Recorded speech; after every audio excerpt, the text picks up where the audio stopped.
Also to come, Ghana Registered Nurses and Midwives Association continues strike described as illegal by the National Labour Commission.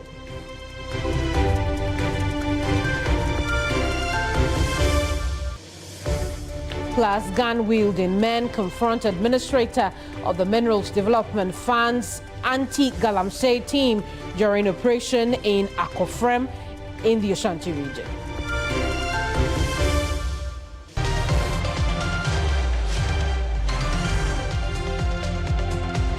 Those are the big stories here on News Central. I'm Kamini Amano. The details up next.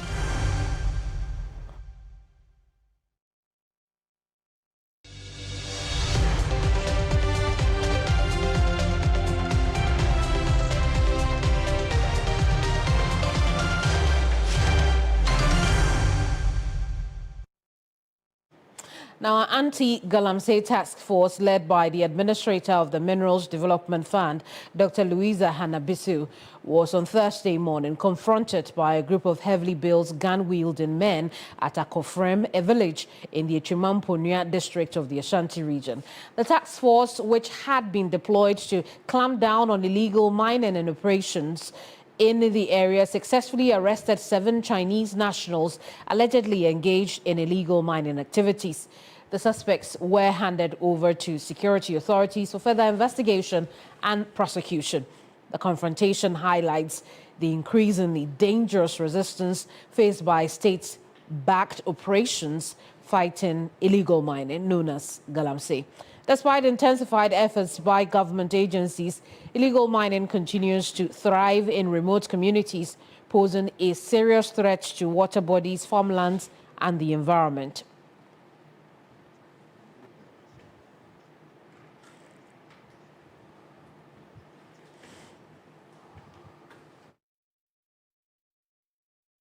Get more on this. William Evans Inkum is our Northern Bureau Chief, joining us with a bit more. Evans, talk to us about the nature of the confrontation. Well, Kamini, I can only describe it as a horror. For 30 minutes, we were only hearing gunshots from these parts.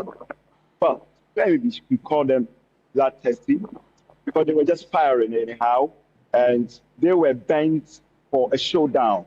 But the police had to resort to dialogue to be able to maneuver our way through so that at least we'll be able to get out of the woods and possibly locate the nearest police station and then maybe to some extent feel safe.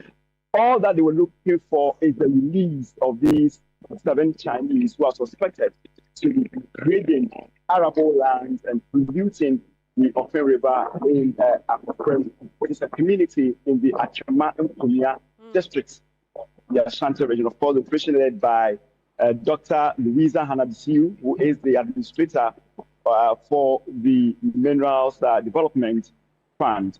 But just after, let me call it a reprieve, I engaged the administrator, because we're hearing that the tax mission of that particular action was allegedly sanctioned. And I engaged the administrator to find out more. Let's listen to her.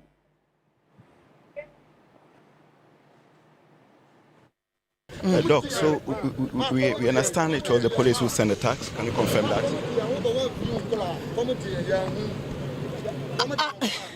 Mombra Mekano. Everything is confusing, and they made them to block us. The police made the tax to block you. That block us so that we release the Chinese here. So I went to tell the commander that the only thing I have to tell him is that I'm carrying those Chinese to the region, and we push for them to be moved to national. Well, Evans, we can see from that video clip that she is visibly shaken by what had happened. It tells us that she was right there in the middle of the shootout. Absolutely, absolutely. So her car was just 2 cars away from our car, and we were just also 2 cars away from where the tax were actually, showing that kind of bravado. So just behind the vehicle that was carrying these suspects. But Kamini, as I speak to you now, the Chinese are here, and this is where the investigation is going to start. They've been brought to the region. I cannot confirm to you whether from here they will move straight to Accra or they will be kept here for a while. But the administrator of the Minerals and Development Fund, Dr. Anabisu, is here with the regional police commander. I'm not too sure whether he is around because I haven't seen his car or vehicle, but he is here, and then the process has already begun. I see. And Evans, essentially, how was the issue resolved? Because based on what Doc tells us, the men were there to ensure that the nationals were freed. How was it resolved subsequently? Well, so it was quite confusing, a complex one, let me put it that way. We were in a car, but all we could see was some level of a dialogue. Then these thugs led us from the community, Akofrem, through the forest to Ninahimi. We landed at the Ninahimi police station, that is the Ninahimi police station. That was when there were, speculation that the thugs were actually acting allegedly on the orders of the commander. We cannot independently confirm that though. And that led me to asking the administrator because I saw some level of altercation between her and then the commander. And that led me asking her whether she has any confirmation or she'll be able to establish that, the thugs were acting on the orders of the commander. And you also understand that this illegal mining activity carried out by these people is a well-oiled machinery. Describe to us what you discovered alongside the administrator of the fund. Well, Kamini, let me use the word again. It's just horrid. The level of degradation, the level of pollution, vast arable land, either to was a vegetation, part a vegetation, part a forest. I am unable to tell you the number of hectares that have been degraded, but from a layman point of view, I would say hundreds of hectares have been degraded, and they have local collaborators who are aiding them to do this. Because when we entered the town, in fact, the target was to arrest these illegal miners who happens to be foreigners, so if you like Chinese nationals. But some way, somehow, they got a wind of about our coming. One house that we were told is sheltering them. We went there and there was nobody there. But the locals were there. Well, they were very evasive as far as the answers were concerned. Then we moved to another house. Then we had a hint that they are being kept in two houses, which belongs to the locals. So the task was moving, and they were able to arrest all 7 of them. We heard stories about the fact that informants are sometimes victimized, and again, we cannot independently confirm a claim that sometimes they are also assassinated. So the community members are actually living in fear because it is almost like a gangster's paradise. I see, Evans, we leave it here, but keep an eye on this story for us. Thank you so much.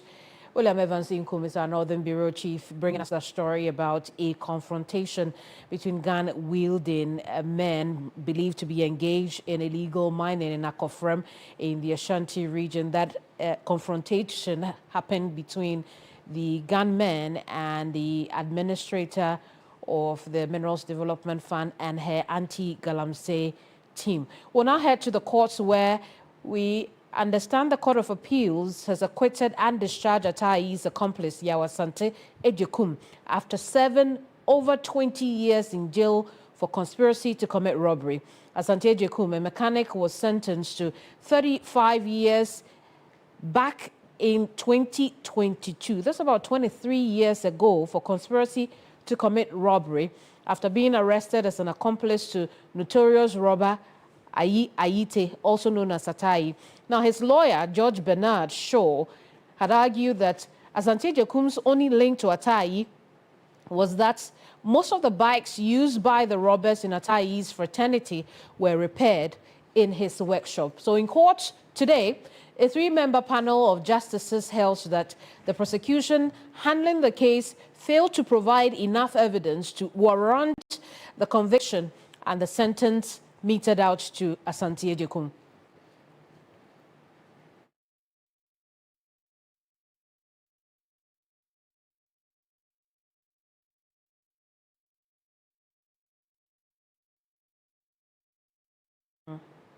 Let's get more on this. Lord Edwasari is our court correspondent. Lord, I assume that Asante Jekum was very elated knowing he was walking out a free man, albeit after 20 years. Talk to us about that.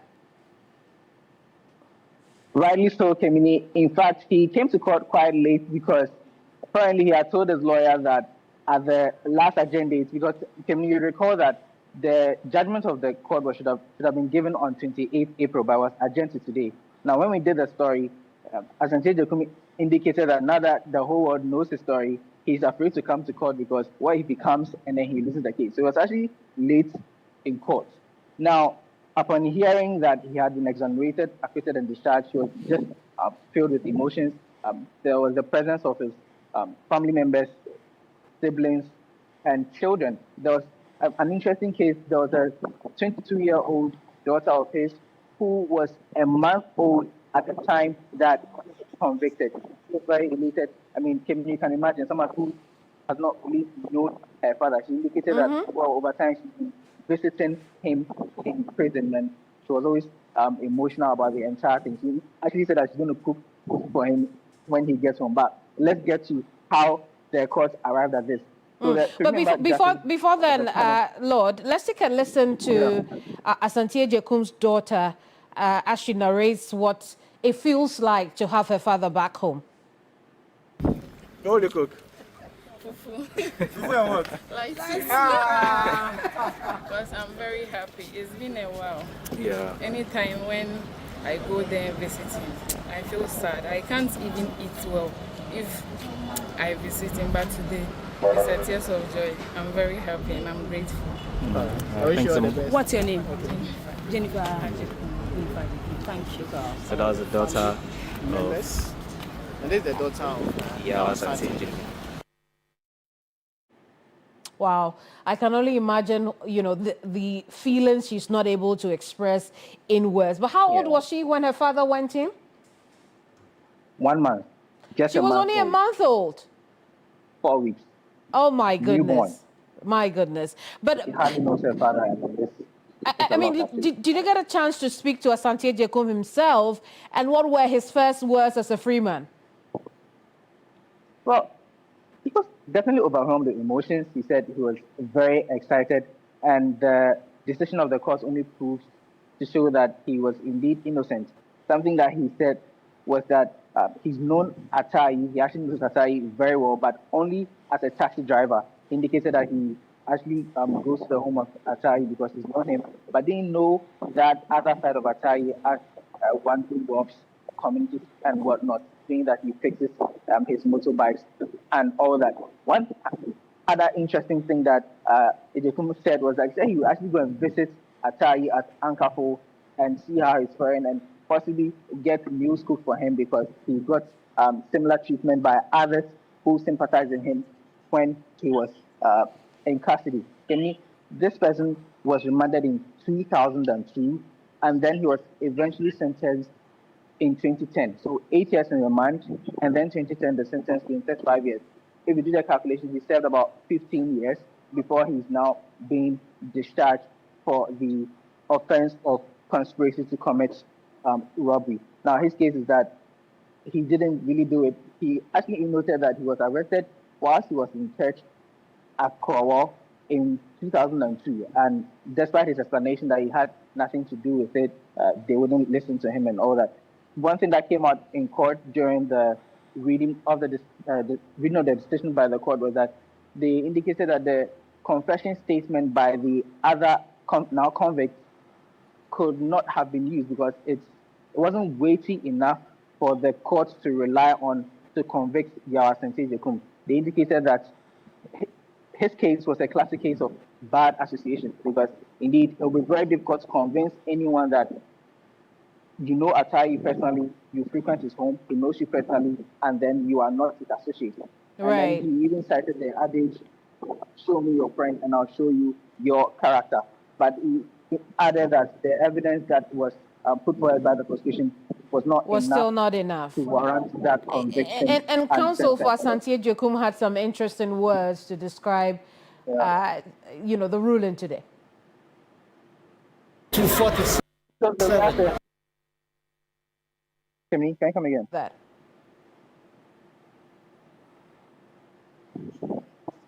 Yeah, Asante Jokum was very pleased. He said that I've already mentioned that he was going to visit Atai, but he was very excited about it. His lawyer even described the experience as orgasmic. Let's take a listen to him now. He went to prison in his early years when he was very young.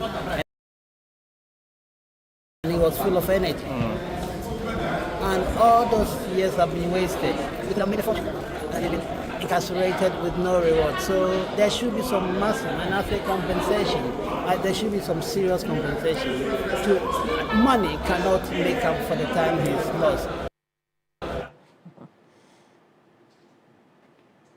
Lord, great outcome today in court. Thank you so much for talking to us. Lord Eduasare is our court correspondent. More on the story a little later. Right now, however, let's turn attention to the health sector, because we know that the National Labour Commission has declared the ongoing strike by the Ghana Registered Nurses and Midwives Association illegal. This follows failure by the association to comply with procedural requirements under the Labour Act. The NLC's intervention is backed by Section 162 of the Labour Act and Regulation 20 of the Labour Regulations of 2007, which recognizes workers as providers of essential services, restricting them from undertaking full industrial actions without prior resolution mechanisms.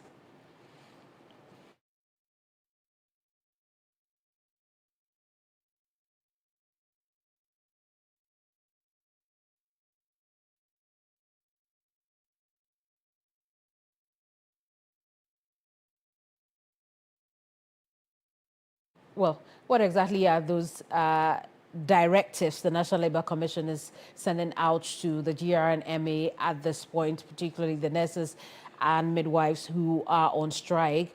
I can tell you that they're asking for them to immediately call off the strike. That's a no-brainer. They also want them to resume dialogue with the Fair Wages and Salaries Commission, submit a report on the talks by June 25 at 2:30 p.m., suspend all protest actions, including the wearing of red armbands and withdrawal of services. So that's what the National Labour Commission is calling on the association and striking health workers across the country to do at this point. Baseline, call off the strike and return to the negotiation table.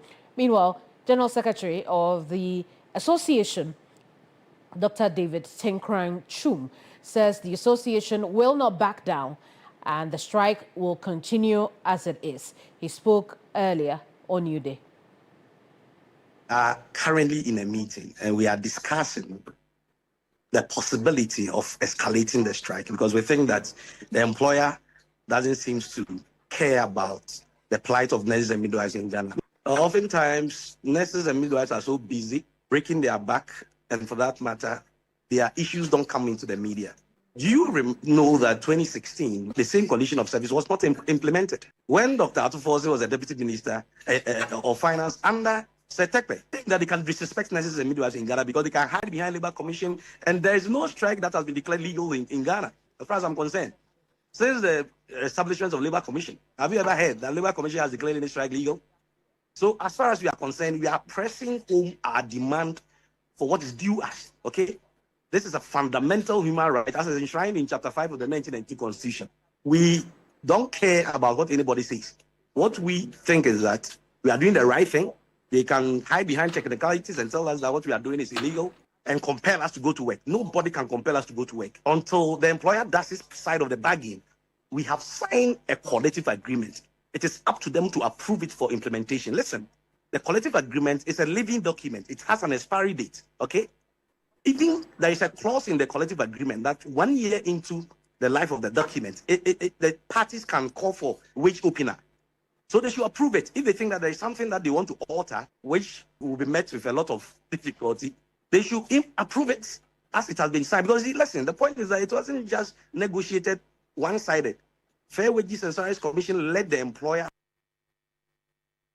Right, so where does that leave the patient? And that's the conversation we will have now. We'll talk to Reverend Richard Anandonko, who is Public Relations Officer for Professional Association of Psychiatric Nurses, Ghana. Let's engage Richard Anandonko now. Richard, thank you so much for your time. But this issue, the NLC is ensuring that all of you return to work. Your thoughts on it? And thank you for having me in my regards to your cherished viewers. First of all, Kemini, let me put it on record that out of 5 labor unions in the nursing fraternity, only one has embarked on the strike action. That is the Ghana Registered Nurses and Midwives Association.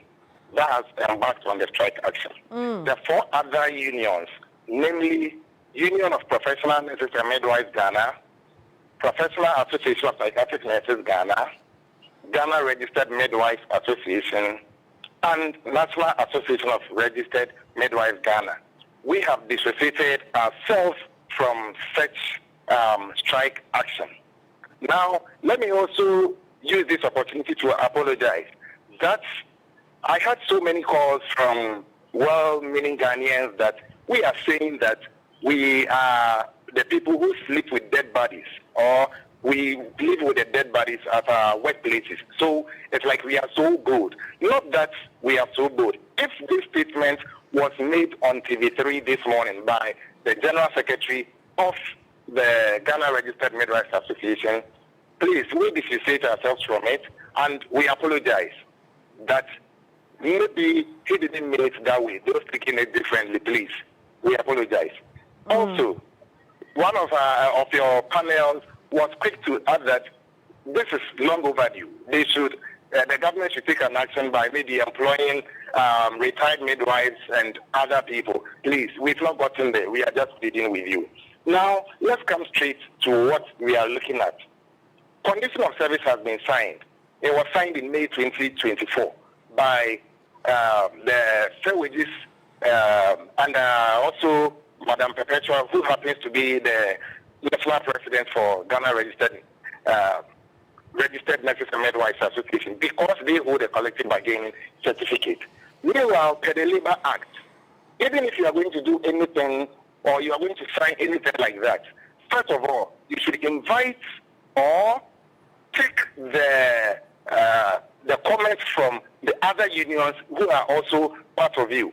You should invite them or include them in the negotiation process. But Madam Perpetua and GRNMA refused to do that. And because of that, this issue had to be taken to court on 27th of June, 2024. So for 7 good months, government, the erstwhile government, couldn't implement this condition of service because Madam Perpetua and GRNMA couldn't go accordingly or per the Labour Act. Now, afterwards, it was resolved in 20th of January, 2025, of which a new government is already in the system. This new government has given us the assurance that, yes, they are also ready to implement the collective agreement as signed by the GRNMA. Here is the case. We've been engaging day in and day out. We've been engaging the Ministry of Finance and other stakeholders. As we speak with you, my dear sister, on the 18th of June, 2025, they have secured or they've booked an appointment that we are going to meet the Ministry of Finance so that we will look at the way forward as to how this then is going to be implemented. Meanwhile, on the 27th of May 2024, that was last week, Madam Perpetua called for a meeting that all the labor unions, we should come together and have a strike action. We told her that I think it's late. We think it's late. The time is not yet right. So she should exercise restraint. so that we can have the meeting with the finance ministry on the 18th of June. Or she should give us the opportunity to go and engage our members so that on the 30th of May, which happened to be last Friday, we're going to have the meeting. Then we will come out with a final solution to what we are going to do. We all agreed at the meeting. Then in the evening, she comes in to tell us that no, she went to her neck, and they have agreed that the following day, that is 28th, they were going to start the roadmap, or they were going to have a press conference, then come out with a roadmap for their industrial action. All the other labor unions disagreed with the decision that she took. And that is how come when she came out with this intended industrial action, that was last week, the other 4 unions came out together so strong that no, we are not joining you because we have not exhausted our avenues for all the kind of engagements that we are supposed to do with the government. We will be together and do this if we have exhausted all the avenues and then we see that the government's position is that they are not ready to do this. So it has not been either the previous government or this government. It's been our own dear enemy posture that has led us to this situation. Now, I see. So Richard, let's have a conversation. I think you've talked extensively. What is the way forward now? Obviously, you back the NLC directive for the striking nurses to return to work. What is the way forward now? All right. So the way forward now is that the one who even declared the strike is not in the country. She declared the strike knowing very well that she was leaving the country for Geneva, starting an international labor conference on the 2nd of June to the 13th of June. So as we speak, she's not in the country with the secretary. They are not in the country. Which captain leaves the battalions astray in the battlefield whilst they are doing their own thing elsewhere? Now, the National Labour Commission has declared that the action that we have taken, or the action that the GNMA have taken, it's illegal. So we are pleading with our people, please come home, let's do the needful, let's continue with the engagement so that the right thing shall be done. We all support the implementation of the collective agreement which has been signed. But we don't support the way in which we are trying to go around it. Let's continue to engage. Maybe we engage and we see that, okay, we are not having any headway. That is when we can come out like this. Kamini, let me tell you something. The labor consultant for TRNMA, Mr. Osingami, has even said that what his people are doing, it's not right, it's illegal.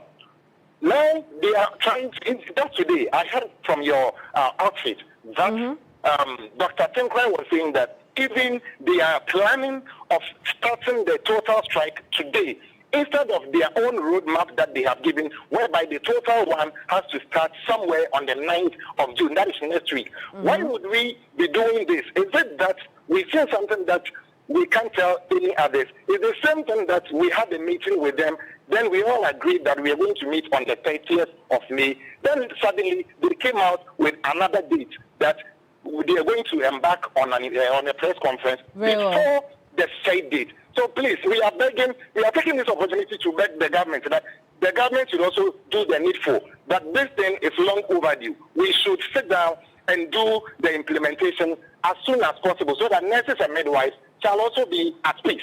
Very well. Richard, I appreciate your time with us. Richard Anandonko is PRO for the Professional Association of Psychiatric Nurses Ghana. He will take us on our very first break.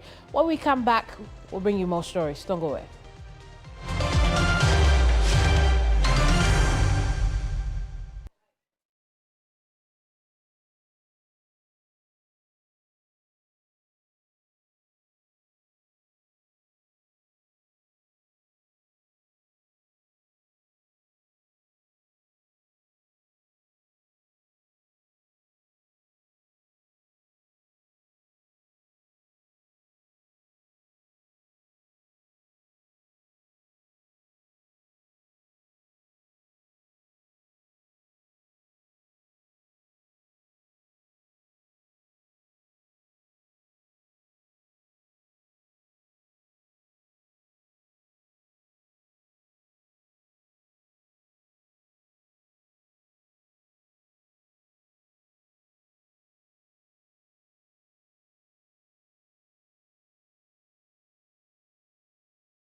Welcome back to News Central.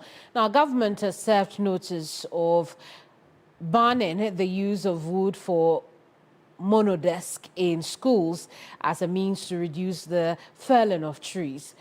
Marking World Environment Day in Accra, President John Dramani Mahama has almost indicated government's resolve at banning the use of styrofoam as food packages in the country. And cutting them down at the same time. And so to reduce the cutting of trees, it is my intention to issue a directive to stop the use of wood for school furniture. We're soon going to pass a directive. School furniture will no longer be made of wood so that we can stop the cutting down of our trees. We will either use recycled plastic for our school furniture or we will use metal furniture. One of the other things we intend to do is to ban styrofoam as a food packaging material. One of the most pernicious polluters is styrofoam plastic. When you go to buy your food and they put it in that white plastic something, you know, and then you finish eating, you just dump it. That is one of the biggest polluters. And so we're going to ban the importation of styrofoam plastics. We have to use paper packaging or aluminium foil for packaging our food. And so I'm informing the manufacturers and importers of styrofoam. With the Ministry of Environment, soon we're going to ban the importation of styrofoam and production of styrofoam in Ghana. Our food packaging will be made from paper and also from aluminium material. The president's comments come as Ghana joins the rest of the world to observe World Environment Day.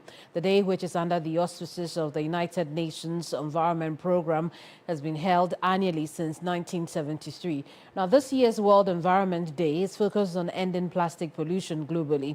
Ghana generates about 1.1 million tons of plastic waste per year. Due to a lack of proper waste management, only about 5% of plastic waste in Ghana is recycled, with the rest often ending up in the environment. As we very well know, ridding the planet of plastic pollution is an important contribution to achieving the Sustainable Development Goals, including those on climate action, sustainable production and consumption, protection of seas and oceans, and repairing ecosystems and retaining biodiversity. And it's important that remark the president made there. That's why we're having a conversation on the back of all of these. Dr. David Tete Noy is a lecturer in occupational health and safety, University of Wollongong in Australia, and an environmentalist. Doc, I hope I got the name of your university right. Probably the first time I'm coming across it. But thank you so much for speaking to us all the way from Australia. First, let's start with what we heard from the president. We'll start to use less wooden desks in the classrooms. And then also we'll check the usage of styrofoam in packaging in this country. Good step, isn't it? Absolutely, Kemini, and good afternoon to everyone. I think it's a call in the right direction. Oh, we lost Doc in that connection. Must be the Australian internet. But when we do have him back, we'll have conversation about dealing with plastic waste in the country and helping to save the environment around us. Already the president has indicated that we'll start with our classrooms where we reduce the use of wood, which means that we won't be felling a lot of trees in order to be able to create those desks our children sit on, or for, you know, from the very basic level to our universities. Let's try Dr. Tete again.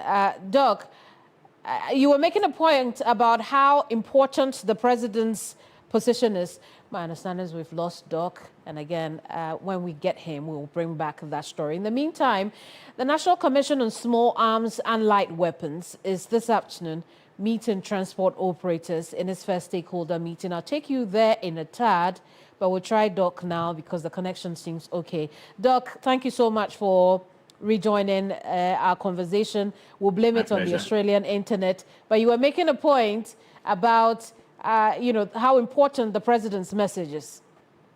Yes, I said it's an absolutely a very good call from the president on a day like this, and we need very tough decisions to be taken now to be able to save ourselves from the menace of plastic and plastic waste within the environment.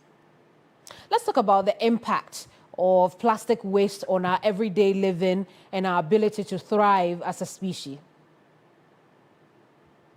All right. So yes, we see plastic all around us, and all over the world, people are using plastics in every activity they find themselves in. It's all around us to the point that even in our homes and in the shops, we are using them. And these things do not end up where they need to end up, where we can manage them, but they end up in the environment where, especially for a country like Ghana, it's been very difficult for us to manage them.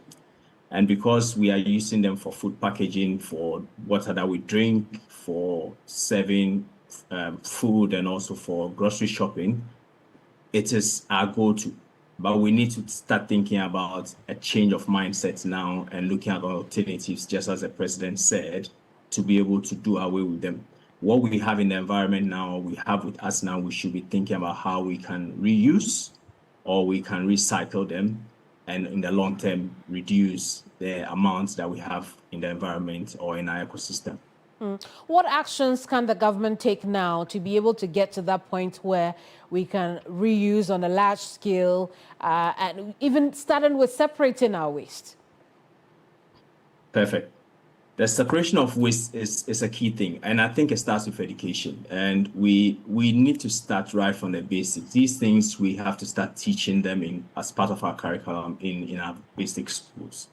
And we must make the resources available, i.e. the waste bins that teach our students, the children and the populace what to separate and how to separate them, what needs to go into landfill, what needs to be recyclable. Once we start doing that, then the government, just as the president is saying, must put its mouth where its money is and be able to fund huge recycle plants. We should think about long-term policy decisions where we are going to phase out these plastics. But then we need to have the manufacturers buying into the idea that they are going to move away from manufacturing plastics, or they will end up being taxed if they are going to have these things, they are going to manufacture them. Here in Australia, we had the same problem. I mean, plastic is a big footprint here, but it's been a long-term phase out where currently single-use plastics have been banned. You can only find paper bags and recyclable materials to be used in packaging. And this is exactly what Ghana needs to do. It can be a one-day thing, but we need to start immediately by thinking about separation, providing enough waste bins around where people will be able to keep these things. Because hey, research has shown that even in the ocean, the amount of plastic that is dumped in the ocean worldwide, Kemini, 80% of that is generated from land, right? Only 20% comes from the ocean activities, i.e. fishing vessels and others. And so the solution is right with us on land. And it comes with a change of mindset and the local authorities also being hard in enforcing some of our local bylaws. I mean, but what can we learn from the Australian example? How has that country been able to enforce the ban on single-use plastic? Okay, so producers and manufacturers, we have what we call the producer and manufacturer responsibility. They have been, the laws have been enacted such that producers and manufacturers have taken responsibility, and they are punished, i.e. in terms of fines and levies, taxes, if they are going to produce these things. But at this point, you cannot even produce them. So it starts with a phase out process where you have short to medium term, and then long term. And when we started, we started by banning the single-use plastics, but the ones that could be used over were kept in the system for a period of 3 years, where manufacturers were trying to phase them out, and grocery shops were also trying to phase them out of their system, to the point where now you can't even stock these things on your shelves anymore. So it's a deliberate attempt where you start by engaging all stakeholders and you have an action plan. where the action plan will then tell you what you really want to do. Our action plan started with reducing the generation, and also a lot of money has been pushed into research now to be able to find out how we can reuse our plastic resources. And what the president said is brilliant. I mean, people are already turning plastics into chairs and tables. I've seen them. I've seen people use plastics in Ghana to prepare tiles, floor tiles. So these things can be done. People need to be incentivized. People need to be encouraged to do that. Local authorities also have to work with the community members to understand that the effect of these plastics on our environment is not good. Microplastics are being found in fishes, and we are consuming all these fishes as well. So what happens? It is our health that comes to suffer at the long run. And somebody must do something about this. And I think that the president's call is in the right direction. Very well, Doc. Appreciate your time with us, and have yourself a good Aussie Day. Thank you, Gavin. We can now turn attention to other issues now. The National Commission on Small Arms and Light Weapon is this afternoon meeting transport operators in its first stakeholder meeting in a bid to check the proliferation of small arms and explosives, which are at times hidden in buses by some travelers. A national small arms baseline survey conducted back in 2014 established that 2.3 million small arms are circulating in this country. 1.1 million of the arms are in the hands of civilians, posing a threat to national security. Our George Quinn is there for us, is joining us now with a bit more from there. George, what can you report? Thank you so much, Kamini, for having me. Good afternoon. And like we rightly mentioned, the National Commission on Small Arms and Light Weapons is having a meeting with some transport operators, and that's the building right behind me. It's been 3 hours into the meeting. And if you look at the national framework for preventing and countering violent terrorism and extremism in Ghana, it shows that Ghana's public transport presents a target that can be exploited by terrorists. And so it's a cause of concern. And also, if you look at the security consciousness of the sector, it's generally low. So this very meeting, it gives some essence to this meeting. And so what this meeting tends to do is to give these transport operators some sort of armor. And so, for instance, if you want to board a vehicle and there's some sort of suspicion that the operator should be able to report, and he has the right to even question you why you're coming with multiple iron rods or whatever to use in the car. So these are some of the things that this meeting tends to do. So moving forward, we hope that operators will be bold enough to ensure that they call the shots, they're able to get some checklists. And so if you're even sending parcels via their transport system, you should be able to go through the checklist and specify some of these credentials. So going forward, that's what this meeting tends to do. So we spoke to the executive secretary of the commission, that's Dr. Adam Bona, who also shared some of his views on this very meeting. Terrorism, sometimes buses collide, and you go and the two buses, both of them are bent, and you ask yourself what happened. It's because some of these buses are innocently carrying explosives, and so the moment there is fire or there is trigger, there's a chain of explosions. You go and everybody is dead, and you hear the villagers say, "Oh, we had explosions," and a chain of explosions, and counter, call it secondary explosions. So our work here today is to train them so that they are in line with the research agenda the president is fashioning out. Fuel prices have reduced, and so it tells you that those who couldn't travel in the past can now travel. It means more people are going to be traveling than it used to be yesterday, because fuel prices are dropping. The transporters are reducing fares by 15%, and some are even doing more. And so our mandate is to ensure that we train these people so that they are the owners. They move everybody, me and you. How many of us take planes? As for the train, we are still trying to develop our rail network. As for sea, ferrying people by the sea is something that we are not there yet. And so the only, if you ask me, efficient transport system we have here is by road.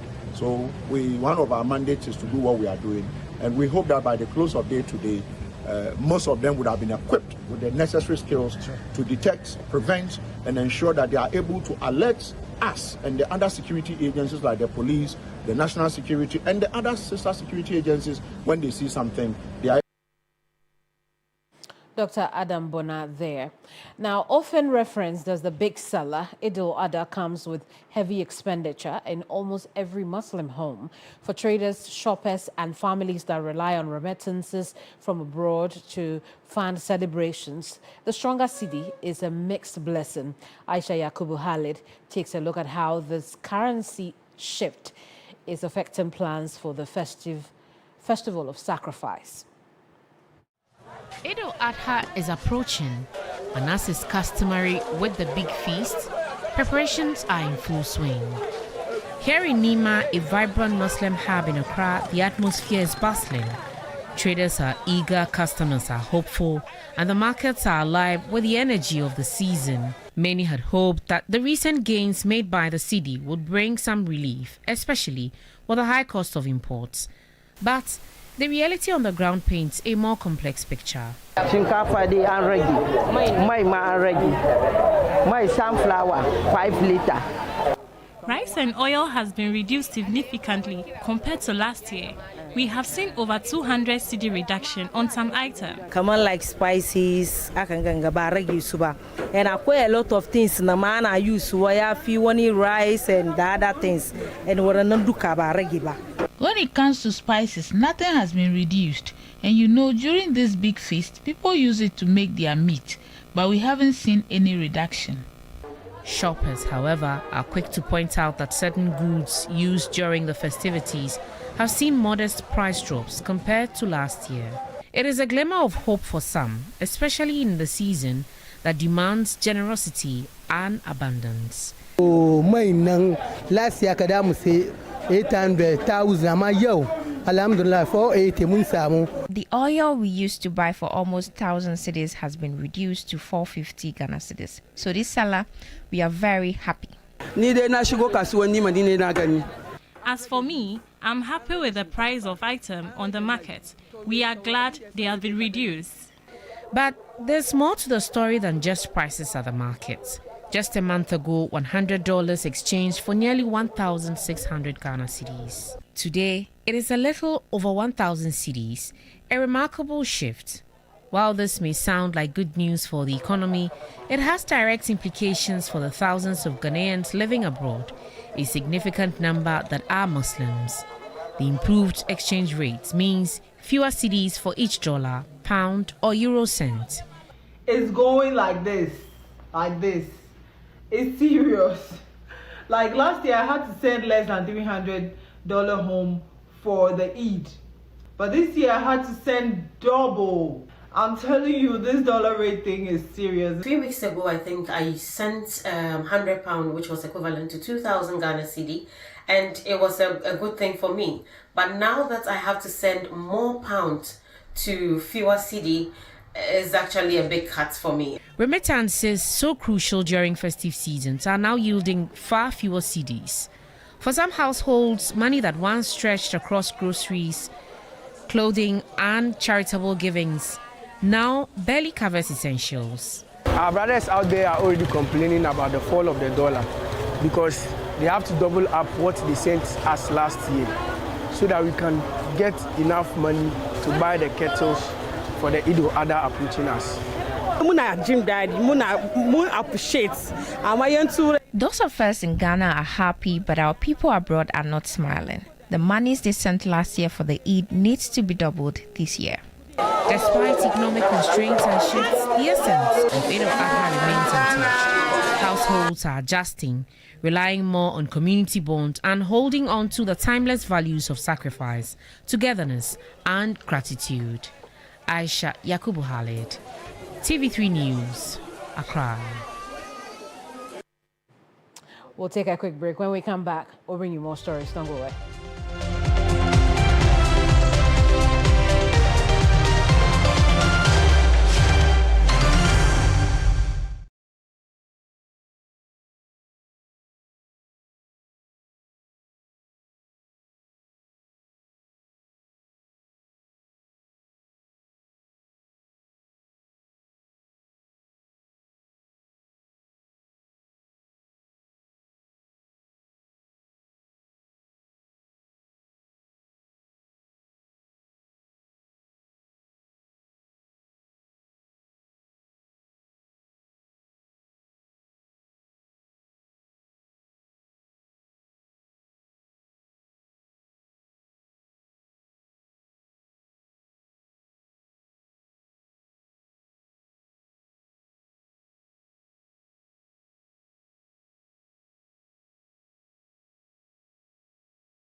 Now, the Commissioner of the Commission on Human Rights and Administrative Justice, Joseph Whittal, has expressed concerns over the inadequate resources available to effectively carry out his activities.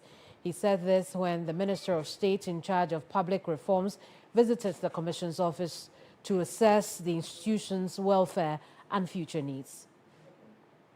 The Commissioner, Joseph Whittal, highlighted the Commission's inability to expand its electronic case management system to regional and district offices due to lack of necessary equipment. He also pointed out that due to the abrupt termination of the public sector reform initiative, capacity building programs for personnel have stalled. The public sector reform for resource project ended abruptly.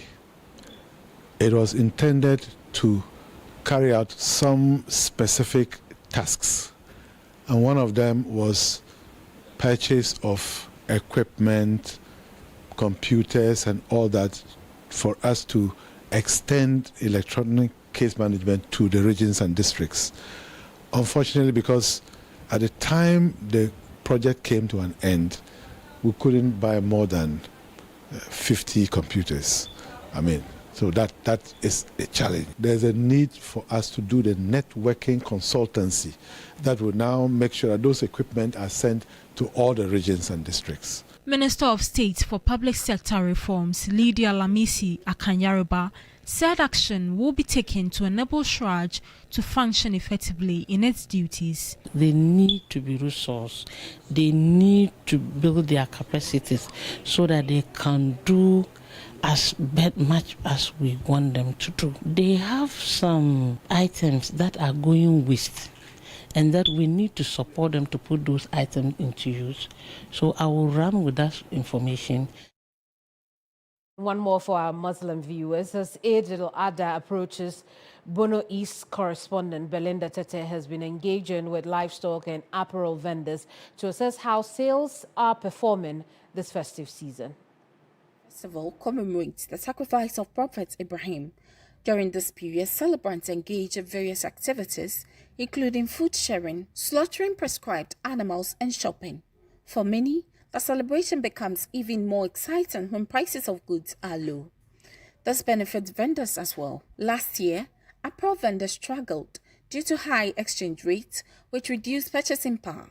But this year, Mohammed and Alima are expressing joy, attributing the uptick in sales to the recent decline in exchange rates, particularly against the dollar and CFA. Business is moving on well because, as we can see, currently there is the saying that the prices of goods is going down. So people are coming in to purchase what we sell.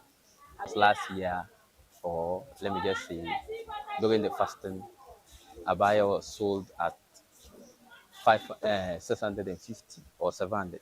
But now, if you come in with 500 cedis or 550, you at least get some.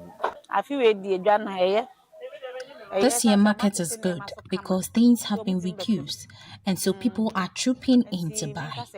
The prices of livestock, such as cattle and sheep, have influenced consumer choices. According to Abu and Suleiman, cattle have become more affordable due to the cedi's appreciation, which has boosted consumer purchasing power and significantly increased business compared to last year. Well, on that note, happy Eid Al-Adha to all our Muslim viewers. Thank you so much for staying with us here on News Central. That will be all today. I'm Kemini Amano. I will see you same time tomorrow. Bye-bye.